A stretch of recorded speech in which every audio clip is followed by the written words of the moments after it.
This podcast is for you that want to discover new fantastic metal. We feel that there aren't enough podcasts that support the underground scene. That is why the whole purpose of this podcast is to find new and or smaller bands and tell you about them. In this episode, we're going to talk about a band that once again goes for a sound from the old 80s. We're talking about the new wave of traditional heavy metal. We've got fast riffs, big soundscapes, just like back in the 80s, but with a slight modern touch. If you want to know more about the why, how, why, when, and a lot more, join me in this interview. This is Viperwitch.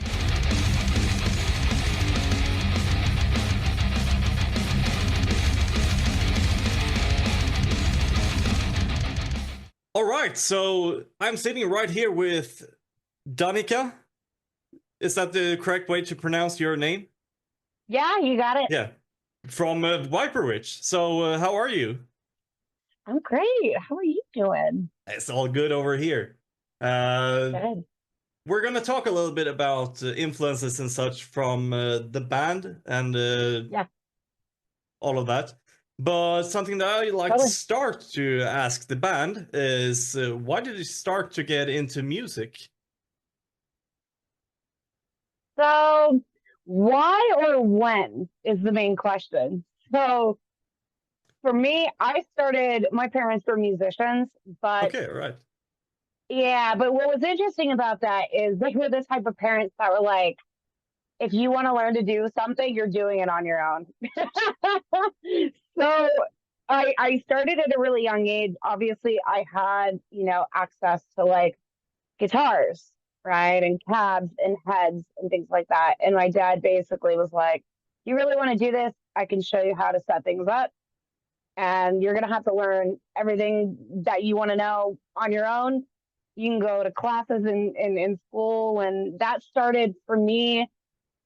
I started dabbling when I was probably around like 5, 6 years old when we all started to develop motor skills. But seriously, probably around like for us, 6th grade. So probably around like 10 years old is when I started really focusing on playing guitar and tenor saxophone. So yeah, long time ago. I'm old as fuck now, so. I'm starting to feel old as fuck, but yeah, I guess we didn't go through that. So for those who don't know, you are the guitarist in the band, or what do you do for the band? Yeah. So I am the lead guitarist and lead vocalist. I wrote everything basically, not by choice, but that's just how things happen for this first album. So yeah, I do most of the production. I do all of the ambient soundscapes and dialogue and synthwave as well. And then Jason does bass, backup vocals. He's the lead production, and he does the synthwave as well. So it started as kind of like a 2-person team really for a while there. So yeah. Yeah, I guess we can go into that. When did the band start? So it's fun. So we had a couple different starts. So I would say back in around 2014, 2015 is when it started kind of formulating. Every musician has an idea. You all have music, you have riffs. But until you get somebody to sign off on that with you, it's not really a band yet. I would say the beginning started in about 2014 with my best friend, Sarah Marafi. At the time, we were doing an all-female hair metal band called Straight Pussy. It was fun, but I got a little burnt out on just writing cheesy riffs all the time. So yeah, we started about 2014. It really didn't get serious until about 2017. When we got a drummer, a bassist, we really started putting things together. And I would say technically last year would be our first year together as a full band, functioning with singles, playing gigs, festivals, touring, all that stuff. Yeah, so it's kind of been like a stop go thing, and the only reason for that is its location where we're at in Colorado. Yeah. You'd be surprised, even though it's the United States, Colorado is very secluded from everything. And our scene here is there is no traditional heavy metal for a very long time here until recently. Like nobody wanted to do it.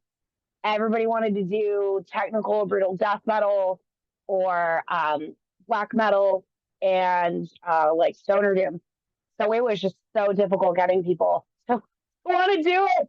So it was a lot of stop and go, and that is because of our geographic location and just interest in it. It was tough for a hot minute there, but yeah, I would say this last year was our first full like running as a band. So I'll start there. We'll start 2024.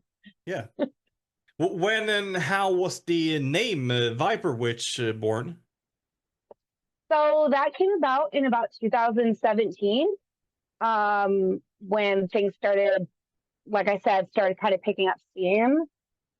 I literally, probably over a 2-month period, had a little black book, and every night I would write down concepts and ideas, mostly like nouns, verbs, things that I felt would resonate with the music that I wanted to write. For so long, I was never writing the things I wanted to write. I was in all these bands, but I didn't get to write the things I wanted to write. I was doing melodic death metal. I was doing, thrash, all kinds of stuff other than this. So I wanted to make sure the name that I came up with was very organic to myself and my writing style and what we were going to do moving forward. So I sat in a little book and I wrote down all kinds of goofy shit. I'm pissed. I should have grabbed that book because there's some stupid fucking shit in there. Like the dumbest names you could possibly like. I think one was like blood scripts. Like so dumb. But eventually one night I literally went to sleep. I don't know. I went to sleep and I at the time I was playing Magic the Gathering, and I have this specific card that I kept using. It's called the Morkrit Banshee. I actually have it. And I had a dream about her. I had a dream about her. I don't know if you guys go check it out, Morkrit Banshee. And I had a dream about her. And then when I woke up, I was looking at my book and I was like, okay, this is weird. Like, I don't have dreams that heavy and detailed. And I just found the two words and linked them together. First, it was like Witch Viper. And I was like, nah, we got to switch up. So yeah, it just goofy brain shit, man. Like just came out of literally a dream. I don't know. Weird. Well, I mean, weird. Black Sabbath was once called Polka Talk Blues and Earth. Yeah. So I mean, yeah. You can't really go weirder than that, I think. Yeah, I mean, you could go like Boingo Boingo, but like there's some goofy shit out there. But that we were lucky. We were lucky. At first, we were called Saxon Killer, and I like that. But as we were moving on, I was like, I don't want to. People are going to assume we're like war metal, and like although that is an element, like I was like, I don't want to go down that road. I don't want to go down that road. Yeah, I mean, you were talking a little bit about that with soundscapes and. Well, I think you were talking a little bit about thrash and that sort of stuff as well. So where did the influences come from to the band? Because I feel like the atmospheric stuff is really cool, and then I love that you bring in sort of extreme vocals into the sound as well, or some kind of more extreme vocal, at least. So where did all of the influences come to what the music is today? No, I really appreciate that. Yeah, we so essentially everybody, either in the past or the present, have all come from different backgrounds. And fortunately for myself, I've been able to tap into a lot of different genres. I listen. I mean, we're metalheads. We all listen. We all have our little pockets of specific things we listen to. And as time kind of went, I even though I was writing a lot of these riffs and I was writing a lot of the lyrics and the melodies, I, you know, never ever wanted this to ever be a solo project. I don't find myself being a complete loner in life. So I wanted to make sure that everybody that was coming in and structuring and writing around everything, that they were bringing what was organic to them. I wasn't asking them, okay, you're playing traditional heavy metal. I only want these specific kinds of riffs and this specific key and yada yada. I even now with the team that I have tell them like, okay, here's the theme. These are the riffs. Bring me something. Whatever it is that's organic to you that you want to write that you think fits, do it.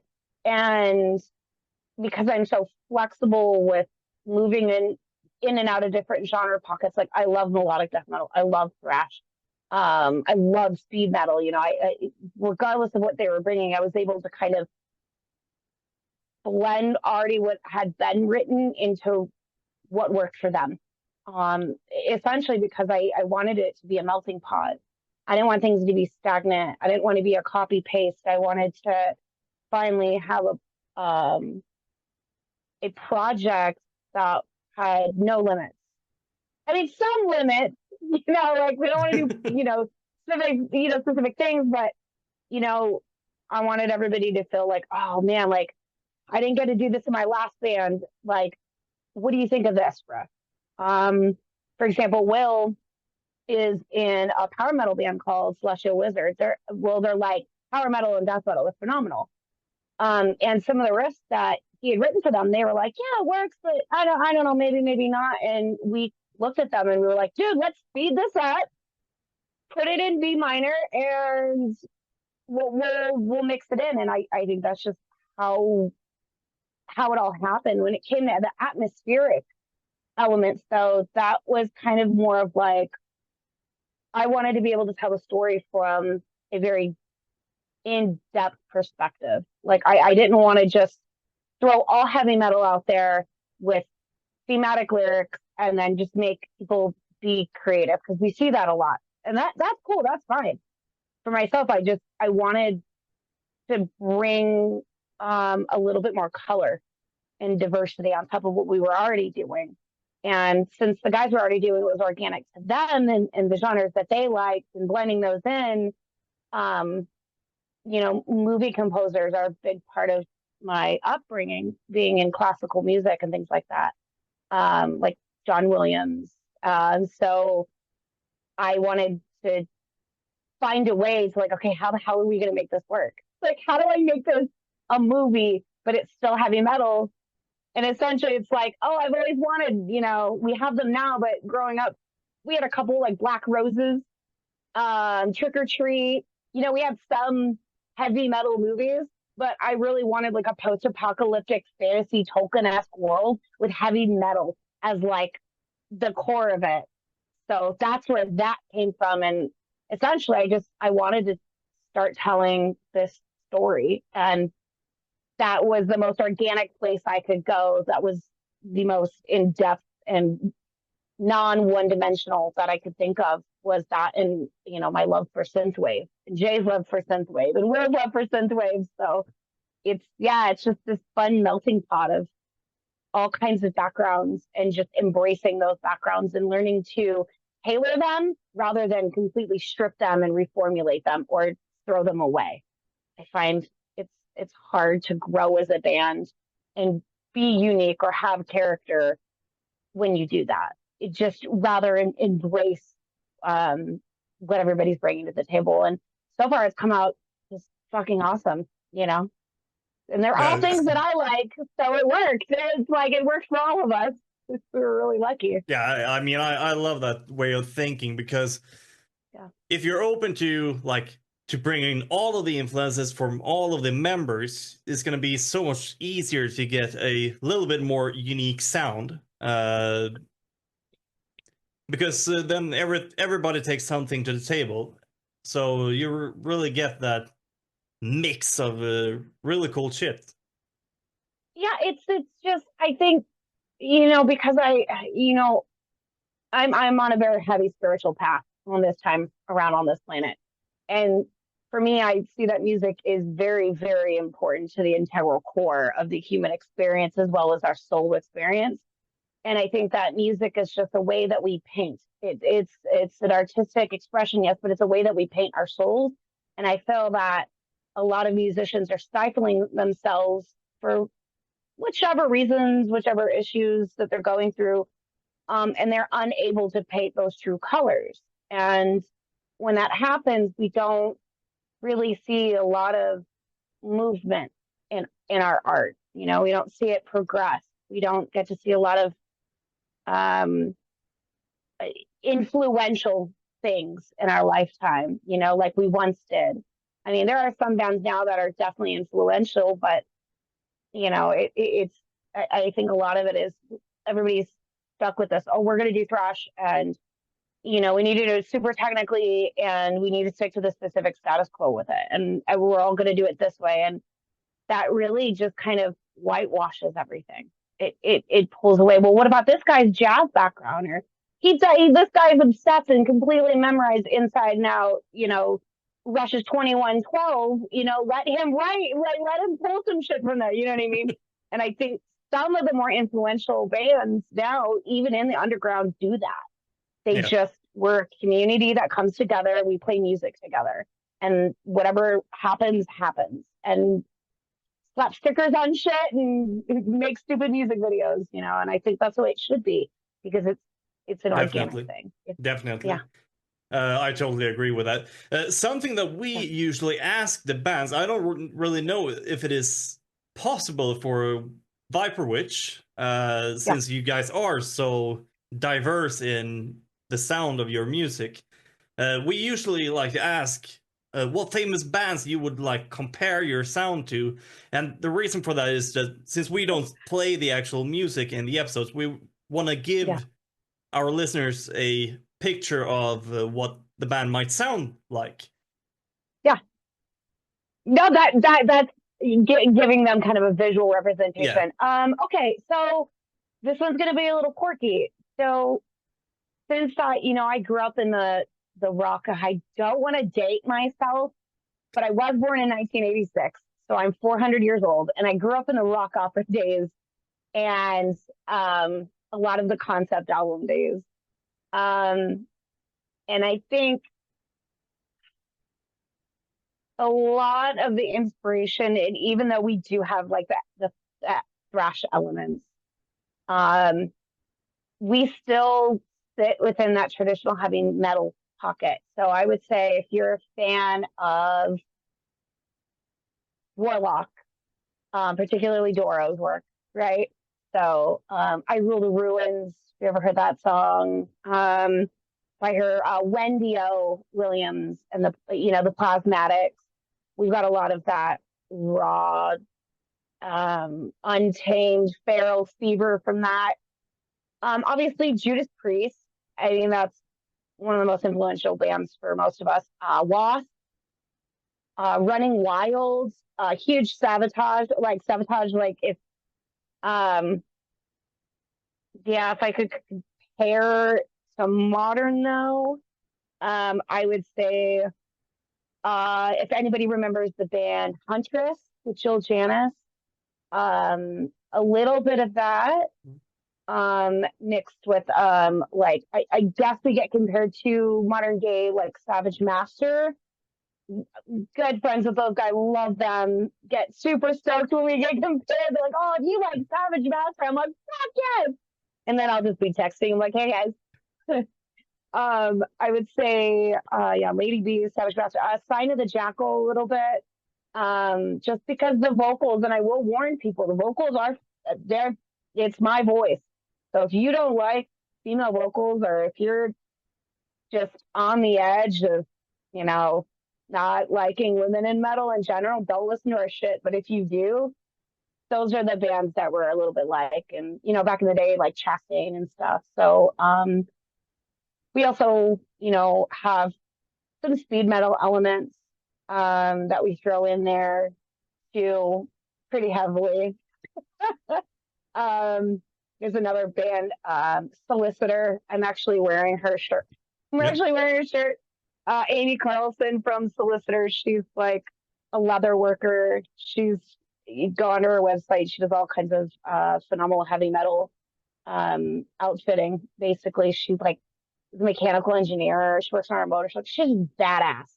Yeah. But her band Solicitor, I would say, we got a little bit of elements from that. So, but also on the other hand, you have to be a big fan of like, Mad Max, all those, even just the 80s cult films. So like Mad Max, Cherry 3000, post-apocalyptic worlds, Blade Runner, those big epic sci-fi fantasy movies, especially their soundtracks. If you like that, that's how we're telling our story. And then modern day synthwave, we add in Carpenter Brute or Time Cop 1983. If you go on to YouTube channel, New Wave, it's called New Retro Wave. You can go through all the synth and retro wave that's popular at this time. But yeah, it's a lot, but I would say that condensing, that's as close as I can probably get it. I don't know. We've been compared to all kinds of stuff, but for me, that's at least as I'm writing it, I'm like, oh yeah, we're gonna write fucking. I need to write this song like it's off of The Last Command, and I'm Chris Holmes.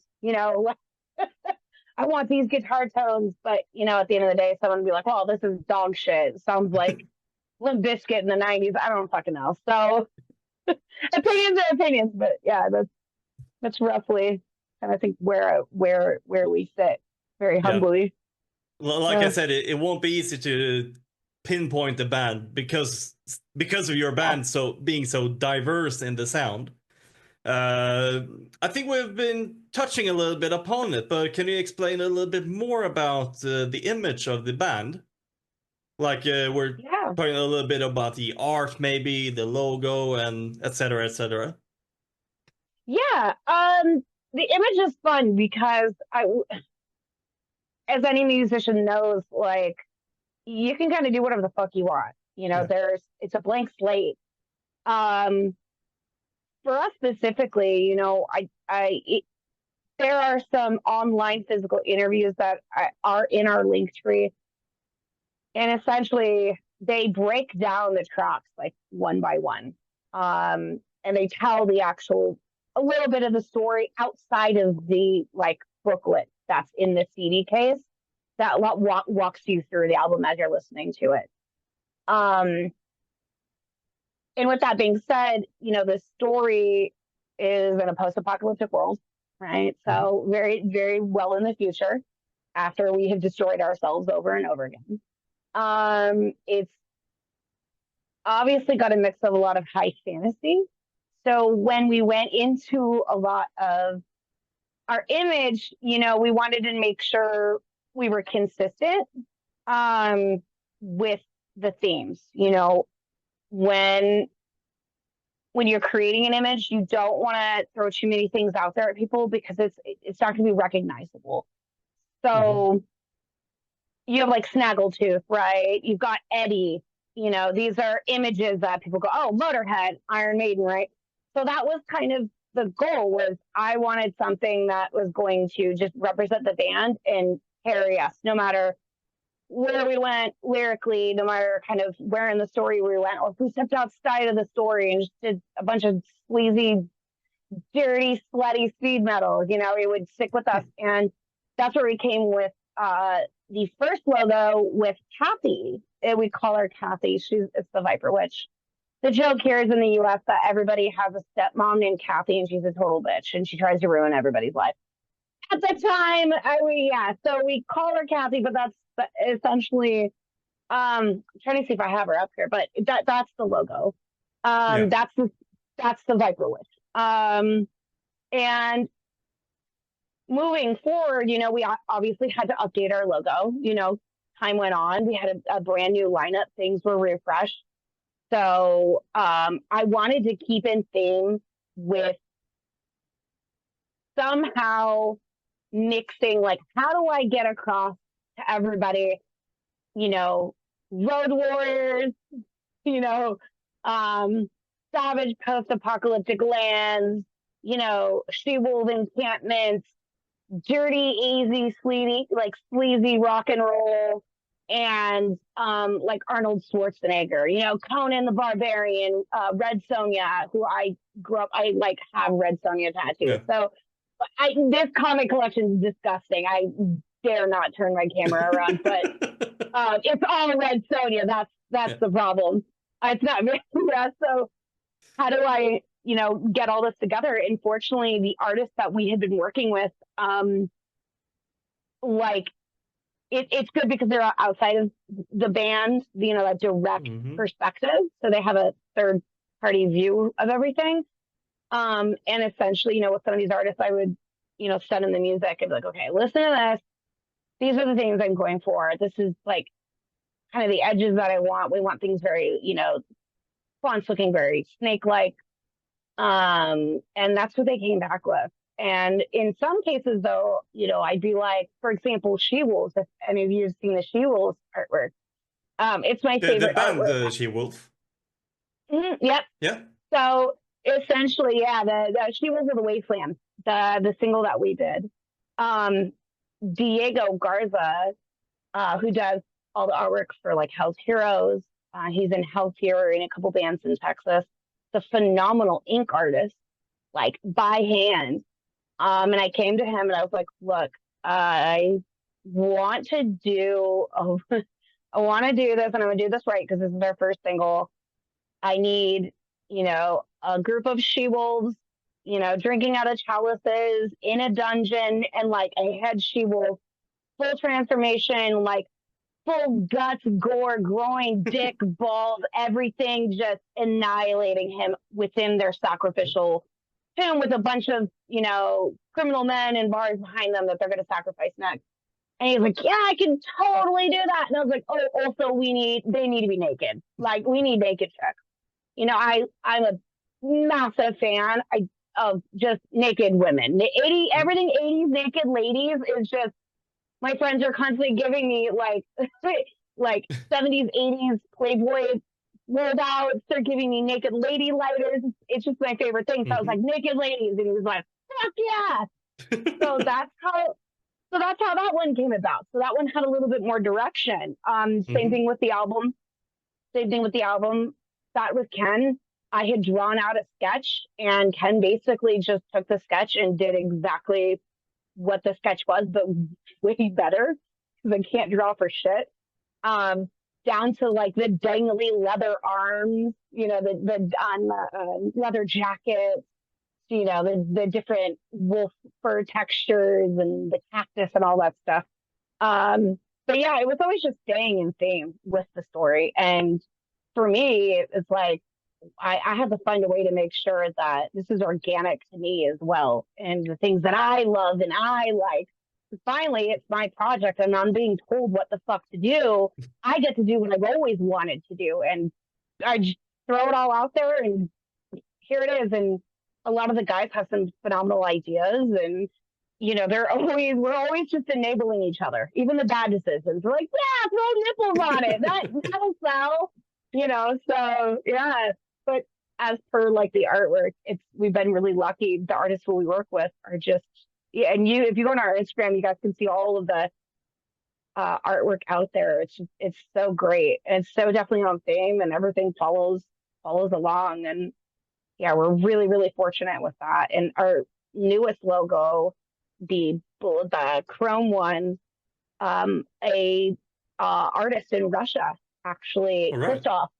Yeah, he hit us up and was like, hey, I'm a really big fan. I just wanted to draw your logo. You don't have to do anything with it. And we saw it, and I was like, what the fuck? Okay, no, we're using this. Like, I have never seen anything this fucking cool. This is the coolest logo. And I was like, is there a way you could throw some, like, chrome on it? Maybe some, like, purples, blues, or pinks? And he's like, yeah, I got you. And came back, and I was like, how the hell are we this lucky? Like, what the fuck? Like, how does that happen? So, yeah, that's how we came upon our newest logo. It was just wild. So, it's a great logo, and I feel like it fits the music really well as well. This guy is he's a genius. He does it for a lot of bands. His name is Christoph. Like I said, if you go to our Instagram, you can find his links. He listens to bands. He literally listens to their full discographies, and then he goes and draws some logos.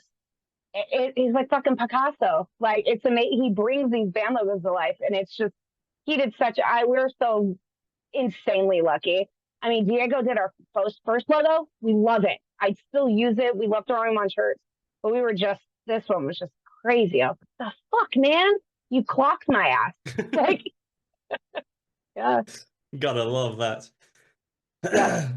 How is it looking with lyrical themes? So are you like sticking to that post-apocalyptic theme, or do you have like, how do you think when you create an album? Do you stick with one theme for the whole album, or is it like one whole theme for all of the albums, or how do you look at that? So, yeah, no, that's a great question. One thing about it is that, you know, each album, everybody does it different, but at least for me and these guys, because we've all come, you know, going into this second album and a third album, because we've got a lot of material now. We've all kind of agreed that picking a theme, but being flexible within the album itself. So as long as some of the core pieces of the album are within this post-apocalyptic theme, or whichever we pick for the next album, everything else can just kind of fluidly blend in. But the way that we do that is obviously the way that I am going to be carving out the lyrics. I stick with a theme. You know, we all decide, like, this is the theme that we want to go on. You know, for the second album. In the past, it was just, well, this is the theme I have, so I'm just going to keep writing like a storyline. And it just happens to take part in this time and space. But yeah, we pick the theme, and then we just sit and shift things to fit within those narratives. It's essentially, what's so strange about it is that we're also, at the same time we're doing this, it's like we're writing a comic book. So we're trying to continue on the storyline, but with music. So there's some guidance there. You know, it's not a total free for all. Like, for example, we sat down and we're like, okay, we've talked about the Midnight Rider. We've talked about, you know, this elusive Bathory that like basically secretly runs the rebellious parts of the city. You know, the rebels, and, you know, we've got the she-wolves, and we've got, you know, a little bit about the huntress. And what do we want to show people now? Which piece of the story do we want to start unfolding a little bit more of the main plot line? Or do we want to start introducing, you know, more characters? So with that being said, you know, Jean-Pierre, JP from Traveler, has joined us. And what's awesome about that is we get to now mix our backgrounds in lyric writing. So, you know, I'm going to be very, very fluid and flexible with, hey, this is post-apocalyptic theme. But, you know, if you and I start writing stuff for this one specific song, and, you know, it happens to be about fucking dragons or, you know, World War II planes, then that's where we're at. And we're just going to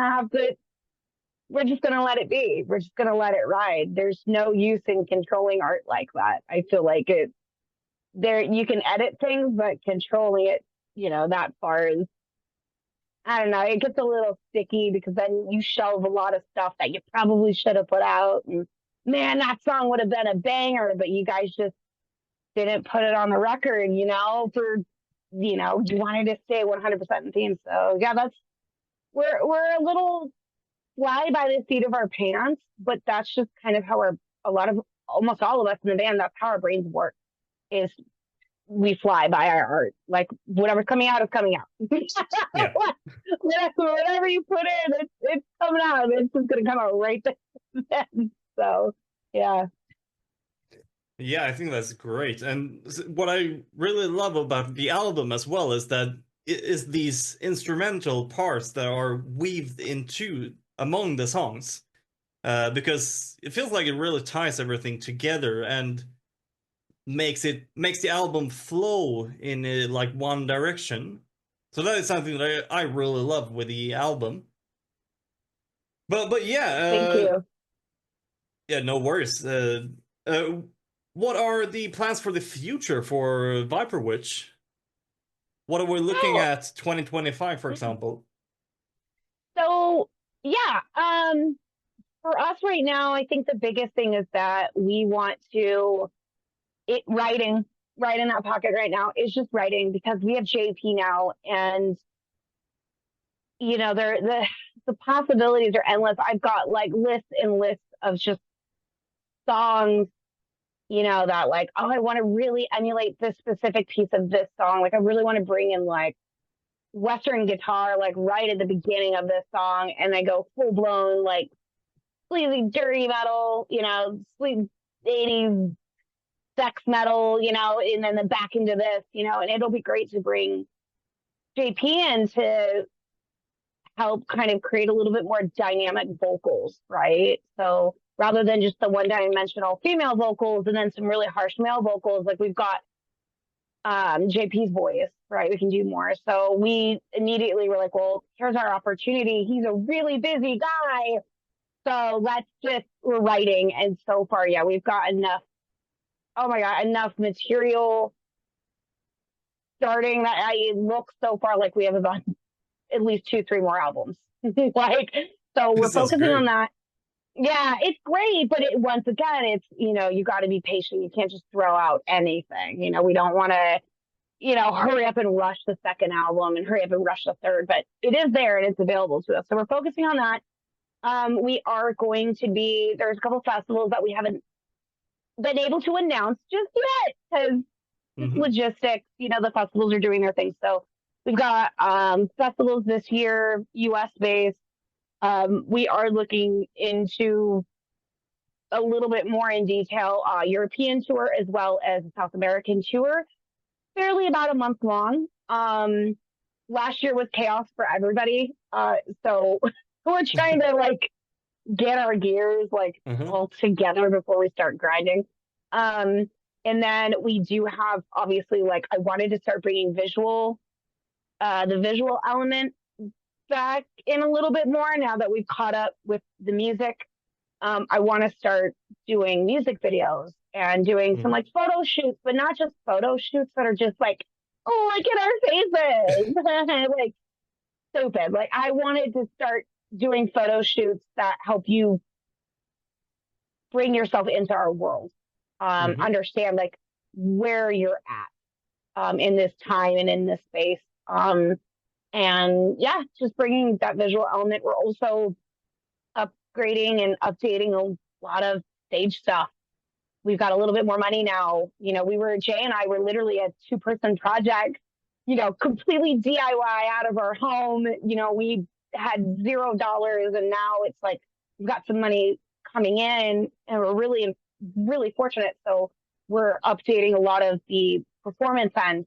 So not just gear, but like visual stuff. So if people get to come to our shows, it's going to start leveling up, because eventually the goal for me is, growing up on King Diamond and those shows, like that's what I want to get to that point, that full theater experience.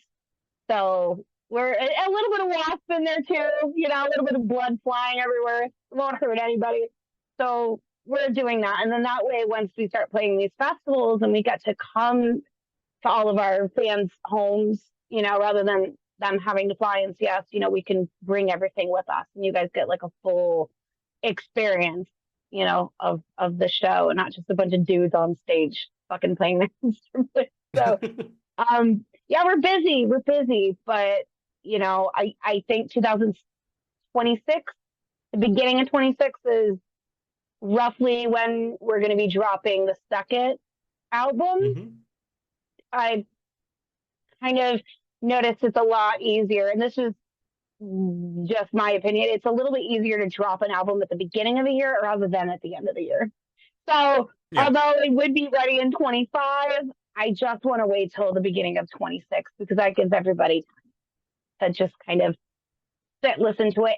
It also gives us a full year to tour, and so people can see us. Because I will tell you, from what I hear, and what I'm experiencing on stage as well, is that our live performance is one thing and our album is another.